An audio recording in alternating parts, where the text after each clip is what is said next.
খালেদা জিয়ার অবস্থার আরেকটু উন্নতি হলেও ফ্লাইটে জার্নির মতো নয়, আজও হাসপাতালে গেলেন জুবাইদা রহমান। এ সপ্তাহেই তফসিল ঘোষণা, সিইসির বক্তব্য রেকর্ডের জন্য বিটিভিকে চিঠি দেওয়া হবে আগামীকাল। রাতের ভোটের মতো ঘটনা না ঘটানোর আশ্বাস। সামনে কঠিন সময়ে চলছে নারাজ ষড়যন্ত্র, সতর্ক করলেন তারেক রহমান। বললেন একমাত্র বিএনপি পারে দুর্নীতির লাগাম টানতে। দেখছিলেন ক্রাউন সিমেন্ট সংবাদ শিরোনাম, এবারে বিস্তারিত। বেগম খালেদা জিয়ার শারীরিক অবস্থা আরও একটু উন্নতি হলেও বিমান ভ্রমণের মতো নয়, তাই উন্নত চিকিৎসার জন্য বিদেশে নিতে দেরি হচ্ছে, জানিয়েছেন প্রফেসর ডক্টর জাহিদ হোসেন। তবে তাকে বিদেশে নেয়ার সর্বোচ্চ চেষ্টার কথাও জানান তিনি। এদিকে বিকেল 4:45টার দিকে এভার কেয়ারে গেছেন তারেক রহমানের স্ত্রী ডক্টর জুবাইদা রহমান। বেগম খালেদা জিয়ার চিকিৎসা ও স্বাস্থ্যের আপডেট জানান ব্যক্তিগত চিকিৎসক ডক্টর এজেডএম জাহিদ হোসেন। তিনি জানিয়েছেন বেগম খালেদা জিয়ার ভ্রমণ করার মতো অবস্থা হলেই মেডিকেল বোর্ড সিদ্ধান্ত নেবে। এয়ার অ্যাম্বুলেন্স প্রস্তুত আছে জানিয়ে তিনি বলেছেন বেগম খালেদা জিয়ার সুস্থতাই মেডিকেল বোর্ডের কাছে অগ্রাধিকার। এর আগে বেগম খালেদা জিয়ার জন্য গঠিত মেডিকেল বোর্ডের পর্যালোচনায় স্বাস্থ্যের বিষয়ে কিছু উন্নতি পাওয়া যায়। আনুষ্ঠানিকভাবে না জানালেও মেডিকেল বোর্ড সূত্রে এই তথ্য পাওয়া গেছে। তবে এখনও ফ্লাইটে ভ্রমণের মতো পরিস্থিতি হয়নি বলে মনে করছে মেডিকেল বোর্ড।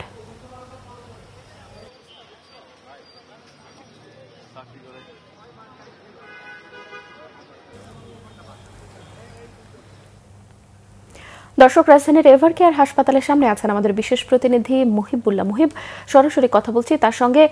মুহিব, বেগম খালেদা জিয়ার শারীরিক অবস্থা সম্পর্কে কি তথ্য আছে আপনার কাছে, আমাদেরকে বিস্তারিত জানান। কনক, এই মুহূর্তে এভার কেয়ার হাসপাতালের ভেতরে রয়েছেন ডাক্তার জুবাইদা রহমান। আপনি নিশ্চয়ই জানেন যে এখন কিন্তু বেগম খালেদা জিয়ার চিকিৎসার সার্বিক তদারকিটাই করছেন তিনি। যদিও এই মেডিকেল বোর্ডে অনেক বিশেষজ্ঞরা রয়েছেন, অনেক চিকিৎসক রয়েছেন, ঠিক তাদের সঙ্গে মূলত উনি যুক্ত হওয়ার পরে তার চিকিৎসাটি একটু ব্যতিক্রমী মাত্রা পেয়েছে।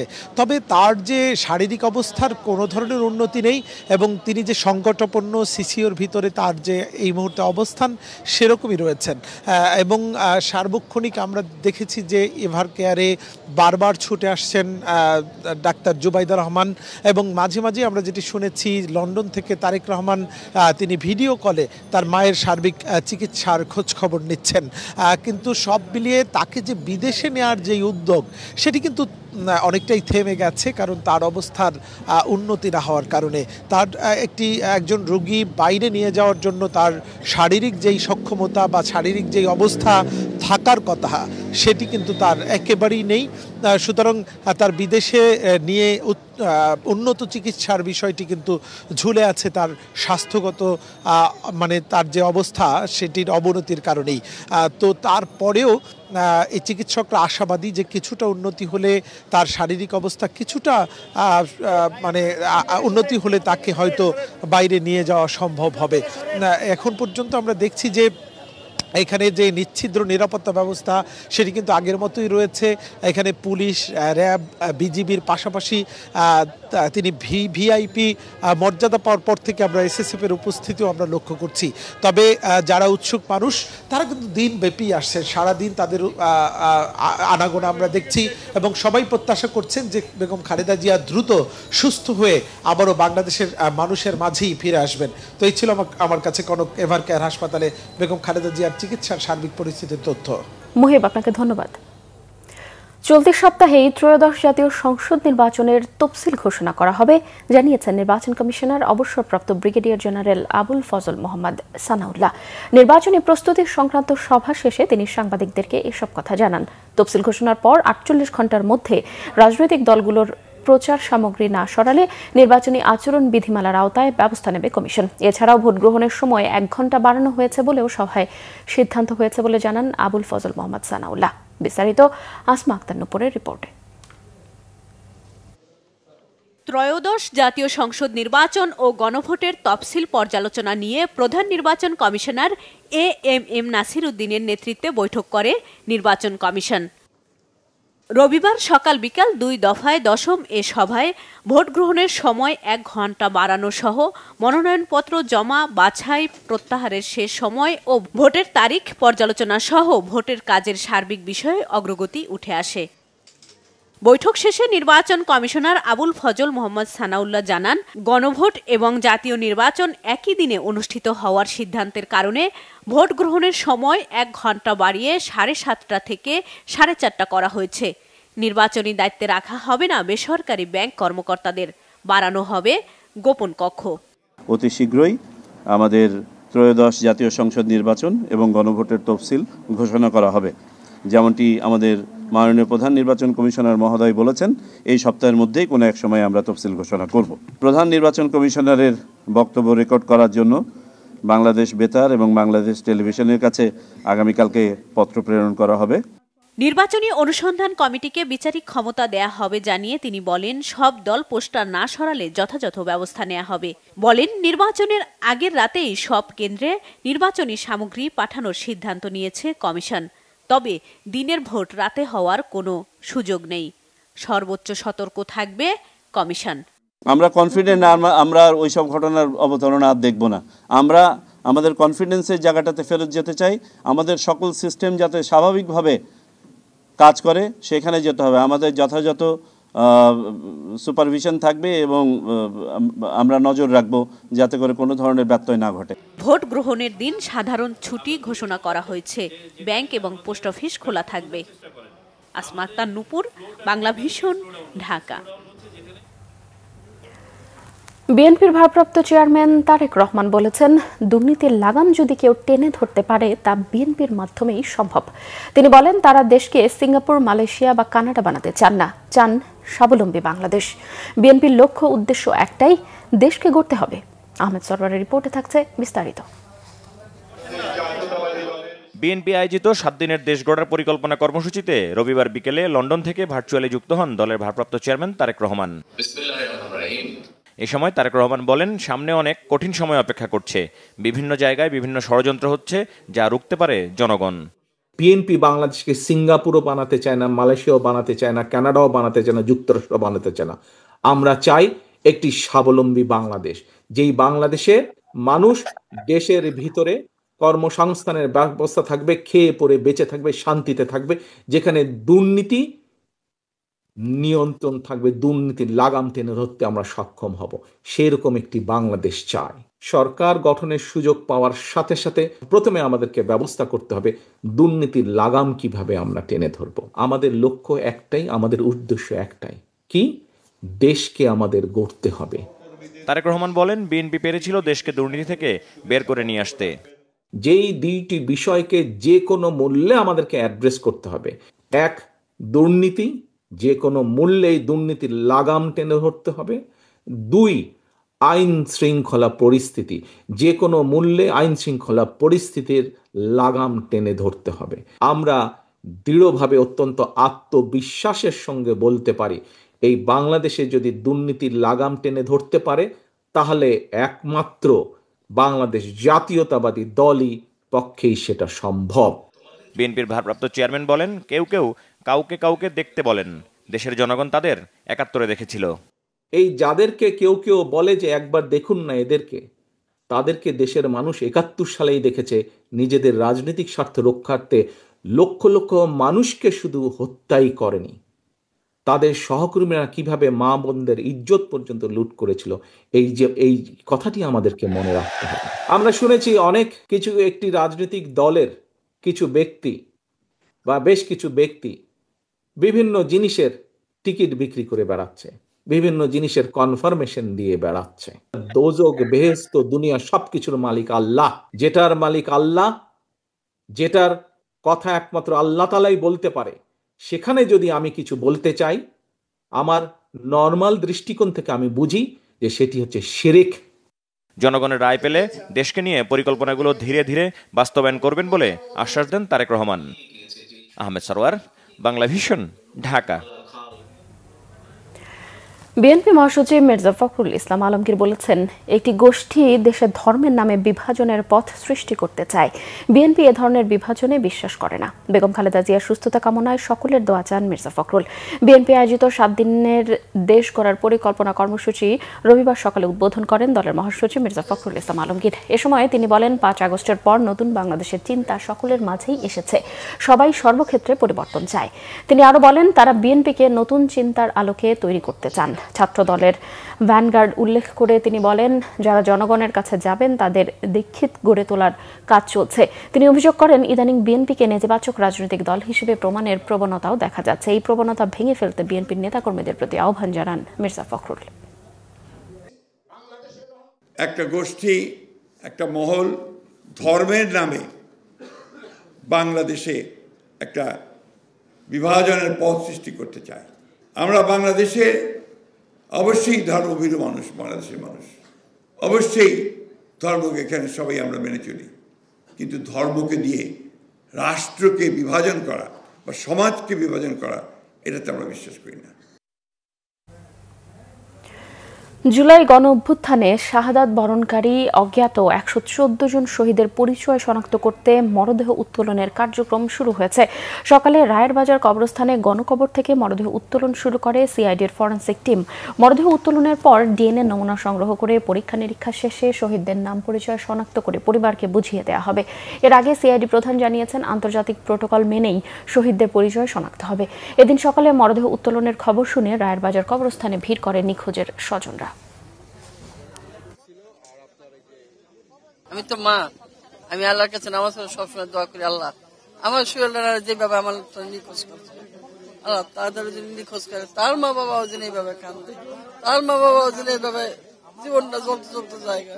এখানে হাজার হাজার কবর আছে, এখন প্রায় এখানে 114টা কবর আছে। 14টা কবর থেকে আমাদের ভাইয়ের কবর কোনটা আমরা তা জানি না। চাই আমাদের ভাইয়ের কবরটা চিহ্নিত করতে। আমার ভাইকে মাত্র 5 দিনে কিভাবে বেয়ারিশ ভাবে দাফন করে, একটা লাশ কিভাবে 5 দিনে দাফন করা হয়, সেটা আমি জানতে চাই খুনি হাসিনার কাছে। আমার প্রশ্ন এইটুকুই জাস্ট, যে খুনি হাসিনাকে আমি এইটুকু একটা প্রশ্ন করবো জাস্ট মিডিয়ার মাধ্যমে, যে একটা লাশ কিভাবে 5 দিনে বেয়ারিশ হয়। রাজনৈতিক দলগুলোকে নির্বাচনী ইশতেহারে মানবতা বিরোধী অপরাধের বিচার অব্যাহত রাখার প্রতিশ্রুতি দেওয়ার আহ্বান জানিয়েছে ট্রান্সপারেন্সি ইন্টারন্যাশনাল টিআইবির নির্বাহী পরিচালক ডক্টর ইফতেখারুজ্জামান। নির্বাচনে রাজনৈতিক দলের ইশতেহারে কি কি বিষয় গুরুত্ব দিয়ে অন্তর্ভুক্ত করার দরকার তা নিয়ে সংবাদ সম্মেলনে এই আহ্বান জানান টিআইবির নির্বাহী পরিচালক। তিনি বলেন, দুর্নীতি প্রতিরোধে ব্যর্থ হয়েছে অন্তর্বর্তী সরকার। বর্তমান অন্তর্বর্তী সরকারের নমনীয় অবস্থানের কারণেই দুর্নীতি প্রতিরোধের সম্ভাবনা নষ্ট হয়েছে বলে দাবি করেন ডক্টর ইফতেখারুজ্জামান। দুর্নীতি প্রতিরোধ, স্বচ্ছতা ও জবাবদিহিতা নিশ্চিতে দলগুলোর কৌশল ইশতেহারে উল্লেখের পরামর্শ দেন তিনি। বলেন, রাষ্ট্র ও সরকার পরিচালনায় সাম্য, মানবিক মর্যাদা ও ন্যায় বিচারের ক্ষেত্রে রাজনৈতিক দলগুলোর ইশতেহারে অবস্থান পরিষ্কার করতে হবে। জুলাই সনদ ও সংস্কার বাস্তবায়নে দলগুলোর অঙ্গীকার পরিষ্কার করারও আহ্বান জানান তিনি। ভারত এখনও বাংলাদেশের বিষয়ে কর্তৃত্ববাদের পক্ষে অবস্থান নিয়ে আছে বলেও মন্তব্য করেন তিনি। বলেন, দেশটি বাংলাদেশের রাজনৈতিক বাস্তবতা বুঝতে ব্যর্থ হয়েছে। রাজনীতিকদের ব্যাংক মালিক না হওয়ার বিষয়েও ইশতেহারে উল্লেখ করার কথা বলা হয় টিআইবির প্রতিবেদনে।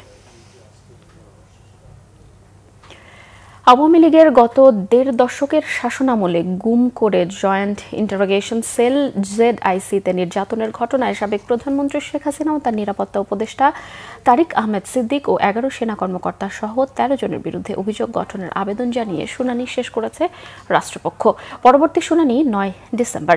এই মামলায় গ্রেফতার থাকা 3 জন আসামি মেজর জেনারেল শেখ মোহাম্মদ সরওয়ার হোসেন ও 2 জন ব্রিগেডিয়ার জেনারেল মোহাম্মদ মাহবুবুর রহমান সিদ্দিক ও আহমেদ তানভীর মাজহার সিদ্দিকের উপস্থিতিতে আন্তর্জাতিক অপরাধ ট্রাইব্যুনাল 1 এই রবিবার আসামিদের বিরুদ্ধে অভিযোগ গঠনের জন্য শুনানি শেষ করেন চিফ প্রসিকিউটর মোহাম্মদ তাজুল ইসলাম। শুনানিতে চিফ প্রসিকিউটর 2015 সালের 22 অক্টোবর থেকে 2024 সালের 6 আগস্ট পর্যন্ত সময়ের মধ্যে 26 জনকে গুম করে জেডআইসিতে নির্যাতনের ঘটনার অভিযোগ তুলে ধরা হয়। শেখ হাসিনা সহ 13 আসামির বিরুদ্ধে সুনির্দিষ্ট 5টি অভিযোগ আনে প্রসিকিউশন। এই মামলায় পলাতক আসামি ডিজিএফআই এর সাবেক 5 জন মহাপরিচালকের পক্ষে রাষ্ট্রনিযুক্ত আইনজীবী ও গ্রেফতার থাকা আসামিদের পক্ষে তাদের আইনজীবীদের অব্যাহতির আবেদনের উপরও শুনানির জন্য আগামী মঙ্গলবার দিন ঠিক করে আদেশ দিয়েছে ট্রাইব্যুনাল। এদিকে জুলাই আগস্টে আন্দোলনে কুষ্টিয়ায় 6 জন হত্যাসহ 8 অভিযোগে মানবতাবিরোধী অপরাধের মামলায় সাবেক মন্ত্রী ও জাসদ সভাপতি হাসানুল হক ইনুর বিরুদ্ধে তৃতীয় দিনের মতো সাক্ষ্য গ্রহণ শেষ হয়েছে।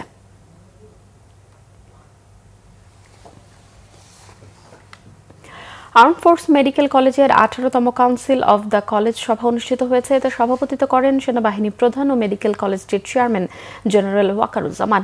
সভায় আর্মড ফোর্সেস মেডিকেল কলেজের বাজেট, ভর্তি প্রক্রিয়া, পেশাগত পরীক্ষার ফলাফল অবহিত করা হয়। পাশাপাশি ফুল ফ্রি এমবিবিএস স্কলারশিপের মাধ্যমে 2024-25 শিক্ষাবর্ষে সেন্ট্রাল আফ্রিকান রিপাবলিকের 4 জন বিদেশি ক্যাডেটের ভর্তি ও শিক্ষা কার্যক্রম অবহিত করা হয়। এছাড়াও 2025-26 শিক্ষাবর্ষে ফিলিস্তিনের 2 জন শিক্ষার্থী ভর্তির অনুমোদনও দেওয়া হয়। কলেজ থেকে পাশ করা ইন্টার্নি চিকিৎসকদের সিএমএইচ ঢাকায় চিকিৎসা সুবিধা প্রদানের সিদ্ধান্ত গৃহীত হয়।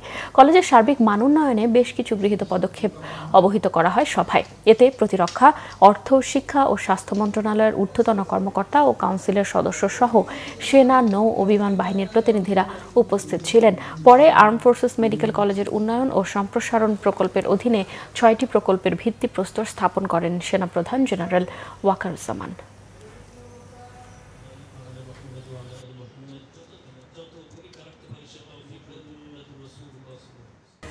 বেগম খালেদা জিয়ার রোগ মুক্তি কামনায় দোয়া মাহফিল হয়েছে দেশের নানান জায়গায়। মুন্সিগঞ্জের শ্রীনগরের ছনবাড়ি বাসস্ট্যান্ডে দোয়া মাহফিল হয়েছে। এতে বিএনপির কেন্দ্রীয় স্বেচ্ছাসেবক বিষয়ক সম্পাদক মীর শরাফত আলী সপু বলেছেন, বিএনপি রাষ্ট্র ক্ষমতায় এলে জনগণের সকল চাওয়া পাওয়া পূরণ করা হবে। বেগম খালেদা জিয়ার সুস্থতা ও দীর্ঘায়ু কামনায় দোয়া মাহফিল হয়েছে আশুলিয়ার জামগড়া এলাকায়ও। এতে প্রধান অতিথি ছিলেন ঢাকা 19 আসনের সাবেক এমপি ডাক্তার দেওয়ান মোহাম্মদ সালাউদ্দিন বাবু। ময়মনসিংহের গফরগাঁওয়ের কান্দিরপাড়া আশকর আলী হাই স্কুল মাঠে বিএনপির নেতা আখতারুজ্জামান বাচ্চুর উদ্যোগে গণদোয়া করা হয়। এতে আলেম ওলামা, মাদ্রাসার ছাত্র, দলীয় নেতাকর্মী সহ অনেকেই অংশ নেন। এদিকে বগুড়ায় বাংলাদেশ ডেন্টাল সোসাইটির সম্মেলনে বেগম খালেদা জিয়ার রোগ মুক্তি কামনায় বিশেষ দোয়া করা হয়। এতে প্রধান অতিথি ছিলেন বাংলাদেশ ডেন্টাল সোসাইটির সভাপতি পরিমল চন্দ্র মল্লিক। রাজশাহীর পবা উপজেলায় হরগ্রাম ইউনিয়নে 6 নম্বর ওয়ার্ড বিএনপি অঙ্গ সহযোগী সংগঠনের আয়োজনে বেগম খালেদা জিয়ার রোগ মুক্তি কামনায় দোয়া মাহফিলে প্রধান অতিথি ছিলেন পবা মোহনপুর আসনে বিএনপির মনোনীত প্রার্থী অ্যাডভোকেট শফিকুল হক মিলন। নৌবাহিনী প্রধান অ্যাডমিরাল এম নাজমুল হাসান বলেছেন, নির্বাচনী দায়িত্ব পালনের জন্য 5000 নৌ সদস্যকে প্রস্তুত করা হয়েছে। বাংলাদেশ নেভাল একাডেমিতে নৌবাহিনীর মিডশিপম্যান 2023-এর ব্যাচের প্রশিক্ষণ শেষে শীতকালীন রাষ্ট্রপতি কুচকাওয়াজ অনুষ্ঠানে তিনি এসব কথা বলেন। এম নাজমুল হাসান বলেছেন, বর্তমান প্রগতিশীল বিশ্বের সাথে তাল মিলিয়ে প্রযুক্তি নির্ভর ত্রিমাত্রিক বাহিনী হিসেবে আধুনিক প্ল্যাটফর্ম সংযোজন ও নিজস্ব প্রযুক্তি উদ্ভাবনের মাধ্যমে বাহিনীটির সক্ষমতা বৃদ্ধির লক্ষ্যে এগিয়ে যাচ্ছে। বঙ্গোপসাগরের সমুদ্র সম্পদ আহরণে, দেশের জলসীমা এবং বিভিন্ন গুরুত্বপূর্ণ স্থাপনায় নিরাপত্তা বাহিনীটি কাজ করে যাচ্ছে বলেও জানান নৌপ্রধান। রংপুরের তারাগঞ্জে বীর মুক্তিযোদ্ধা ও তার স্ত্রীকে কুপিয়ে হত্যা করেছে দুর্বৃত্তরা। জমি নিয়ে বিরোধেই এই হত্যা অভিযোগ স্বজনদের। দেশে স্থিতিশীল পরিস্থিতি ভাঙতে একটি মহলের এই অপচেষ্টা, দাবি রাজনৈতিক নেতাদের। আর পুলিশ বলছে সব দিক মাথায় রেখেই তদন্ত চলছে। রংপুর থেকে জুয়েল আহমেদের রিপোর্ট, ক্যামেরায় ছিলেন শাহনেওয়াজ জনি। বাবা মায়ের নিতর দেহ দেখে শোকে স্তব্ধ সন্তান, আহাজারি চলছে স্বজনদের। উপজেলার কুরসার রহিমাপুর এলাকার নিজ বাড়ি থেকে রোববার সকালে বীর মুক্তিযোদ্ধা যোগেশ চন্দ্র রায় ও স্ত্রী সুবর্ণা রায়ের রক্তাক্ত মরদেহ উদ্ধার করা হয়। বাড়ির কাজের লোকেরা ডাকাডাকি করে সাড়া না পাওয়ায় মই বেয়ে ভেতরে ঢুকে শোবার ঘর ও রান্নাঘরে মরদেহ দেখতে পায়। তাদের এমন মৃত্যু মেনে নিতে পারছেন না সহকর্মী ও স্বজনরা। খুব ভালো মানুষ ছিল কাকু কাকিমা, এটা মেনে নেওয়া যায় না। সেই বিজয়ের মাসে আমরা দেখলাম আমার মুক্তিযোদ্ধা ভাইয়ের লাশ, আর মৃত্যুতে আমরা তারাগঞ্জ নয়, গোটা বাংলাদেশের সকল মুক্তিযোদ্ধারা আমরা আতঙ্কিত। দরজা খুলি দেখিয়ে যে ঘরের মাঝে এত রক্ত আর কি, মানে বান চলে যাচ্ছে। আমি ওদের সুষ্ঠু বিচার চাই। পুলিশে কর্মরত বড় ছেলের অভিযোগ, শ্মশানের জমির বিরোধ নিয়ে পরিকল্পিত এই হত্যা। তবে পাল্টাপাল্টি অভিযোগ বিএনপি জামায়াতের। এই যে একটা শ্মশানকে আমরা দান করছি জমি, এটা তখন থেকে বাবার কিন্তু কিছু সত্যি হয়। মোবাইল ফোনে যতটুকু শুনি, এলাকাবাসীর মুখে যতটুকু শুনি যে তারা খুব ইয়ের মধ্যে আছে, ডিপ্রেশন, হুমকি, যে যখন তখন মারতে পারে। সংখ্যালঘু মানুষ, তারপরে মুক্তিযোদ্ধা এবং শিক্ষক মানুষ, এদের মানে আমার ধারণাই করে না যে এদের তো কোনো শত্রু না থাকার কথা। কেন ঘটলো, কিভাবে ঘটলো, সুষ্ঠু তদন্ত করে এবং সুষ্ঠু বিচারের হওয়া উচিত। দেশের আইন শৃঙ্খলা পরিস্থিতি এটা অবশ্যই আমাদেরকে ভাবিয়ে তুলছে। এটা তারাগঞ্জ বাদগঞ্জের আইন শৃঙ্খলা শুধু না, এটা সামগ্রিক দেশের আইন শৃঙ্খলার ব্যাপারে আমাদের একটা প্রশ্ন দেখা দিয়েছে যে এইভাবে চললে দেশ মানে নির্বাচনমুখী কিভাবে হবে। খবর পেয়ে ঘটনাস্থলে ছুটে যায় আইন শৃঙ্খলা বাহিনীর সদস্যরা। আশ্বাস দেয়া হয় দ্রুত সময়ের মধ্যে অপরাধী শনাক্তের। অনেকগুলো বিষয় আমাদের মাথায় আসছে, সেগুলো আমরা নিয়ে কাজ করতেছি। উইদিন শর্ট টাইম এর সঠিক কারণটা, মৃত্যুর সঠিক কারণ আমরা উদ্ঘাটন করতে পারবো এবং এর সাথে যারা জড়িত উইদিন শর্ট টাইম তাদেরকে আমরা গ্রেপ্তার করতে সক্ষম হব। দুই ছেলে পুলিশে কর্মরত থাকায় স্ত্রীকে নিয়ে গ্রামে থাকতেন নিহত এই বীর মুক্তিযোদ্ধা। জুয়েল আহমেদ, বাংলা ভিশন, তারাগঞ্জ, রংপুর। দেশের বিভিন্ন জায়গার আরো কিছু খবর নিয়ে এবার দেখুন একটি ডেস্ক রিপোর্ট। আসন্ন নির্বাচনে ধানের শীষের পক্ষে প্রচারণায় দেশে এসেছেন লন্ডন স্বেচ্ছাসেবক দলের সাধারণ সম্পাদক শেখ সাদেক। সিলেট ওসমানী আন্তর্জাতিক বিমানবন্দরে তাকে স্বাগত জানান জেলা বিএনপির সভাপতি আব্দুল কাইয়ুম চৌধুরী সহ দলের বিভিন্ন পর্যায়ের নেতাকর্মীরা। পাহাড়ের কিছু আঞ্চলিক সশস্ত্র সংগঠন সন্ত্রাসী কার্যক্রমের মাধ্যমে সরকারি উন্নয়ন কার্যক্রম সহ পাহাড়ে বসবাসরত সাধারণ মানুষের আর্থসামাজিক উন্নয়নকে পিছিয়ে রেখেছে মন্তব্য করেছেন Rangamati region commander brigadier general Mohammad Nazmul Haque. Ghagra ইউনিয়নের চেলাছড়া সরকারি প্রাথমিক বিদ্যালয় মাঠে সভায় প্রধান অতিথির বক্তব্যে তিনি কথা বলেন। সাতক্ষীরায় সাংবাদিকদের সাথে মতবিনিময় করেছেন নবাগত police super Mohammad Arifin Jewel. Police super conference রুমে এই উপলক্ষে আয়োজিত সভায় বক্তব্য রাখেন জেলা প্রেস ক্লাবের সভাপতি আবুল কাশেম, সাধারণ সম্পাদক আসাদুজ্জামান আসাদ সহ অনেকে। নীলফামারীতে বাংলাদেশ রেলওয়ে সৈয়দপুর কারখানার যান্ত্রিক বিভাগের ফিডারকাল পূর্তির তারিখ হতে সকল ট্রেডের পদোন্নতির দাবিতে মানববন্ধন হয়েছে। সৈয়দপুর কারখানার সামনে ঘণ্টাব্যাপী এ কর্মসূচির আয়োজন করে কারখানার সকল ট্রেড ইউনিয়ন ও শ্রমিক কর্মচারী। সমাজে পিছিয়ে পড়া আদিবাসী ও দলিত জনগোষ্ঠীদের নিয়ে কাজ করা সংগঠন অ্যাডভোকেসি প্ল্যাটফর্মের বিভাগীয় বার্ষিক সম্মেলন হয়েছে দিনাজপুরে। শহরের বালুবাড়ি পল্লীশ্রীর সভাকক্ষে এই সম্মেলনে প্রধান অতিথি ছিলেন দিনাজপুর প্ল্যাটফর্মের উপদেষ্টা বীর মুক্তিযোদ্ধা মোহাম্মদ শফিকুল হক ছুটু। নারায়ণগঞ্জের রূপগঞ্জে ইউএস বাংলা মেডিকেল কলেজে কৃতি শিক্ষার্থীদের সংবর্ধনা ও বৈদেশিক শিক্ষা সফর উপলক্ষে ছাত্রছাত্রীদের উদ্বুদ্ধকরণ বিষয়ক আলোচনা সভা হয়েছে। উপজেলার কর্ণগোপ এলাকায় প্রতিষ্ঠানটির অডিটোরিয়ামে কলেজের অধ্যক্ষ অধ্যাপক অবসরপ্রাপ্ত brigadier general doctor Mohammad Azizul ইসলামের সভাপতিত্বে এতে প্রধান অতিথি ছিলেন প্রতিষ্ঠানটির গভর্নিং বডির চেয়ারম্যান ডাক্তার মাহবুব ঢালী। বাংলাদেশ লাঠিয়াল বাহিনীর প্রতিষ্ঠাতা ওস্তাদ সিরাজুল ইসলামের ৩৮তম এবং ওস্তাদ মঞ্জুরুল হক চৌধুরী রতনের ১৬তম মৃত্যুবার্ষিকী উপলক্ষে কুষ্টিয়ায় স্মরণ সভা দোয়া মাহফিল হয়েছে। শহরের পূর্ব মজমপুরে বাংলাদেশ লাঠিয়াল বাহিনীর কেন্দ্রীয় কার্যালয়ে এতে সভাপতিত্ব করেন ডাক্তার শাহনাজ চৌধুরী। পরে র্যালি ও কয়েকটি জায়গায় লাঠি খেলা প্রদর্শন করা হয়। মানিকগঞ্জের পৌর এলাকার জনসাধারণ ও মসজিদে যাবার রাস্তার দাবিতে মানববন্ধন হয়েছে। এর আয়োজন করে পশ্চিম সাঁওতা এলাকাবাসী। খাগড়াছড়িতে ৩ পার্বত্য জেলার খেলোয়াড়দের নিয়ে শুরু হয়েছে ৩ দিনের আন্তঃপার্বত্য জেলা ব্যাডমিন্টন টুর্নামেন্ট ২০২৫। জেলা স্টেডিয়াম সংলগ্ন জিমনেশিয়ামে জেলা প্রশাসক মোহাম্মদ আনোয়ার সাদাতের সভাপতিত্বে এর উদ্বোধন করেন পার্বত্য চট্টগ্রাম বিষয়ক মন্ত্রণালয়ের সচিব Mohammad Abdul Khaleque. Nazneen Akter, Bangla vision, news desk. সংবাদ শেষ করব ক্রাউন সিমেন্ট শিরোনামগুলো আরো একবার জানিয়ে।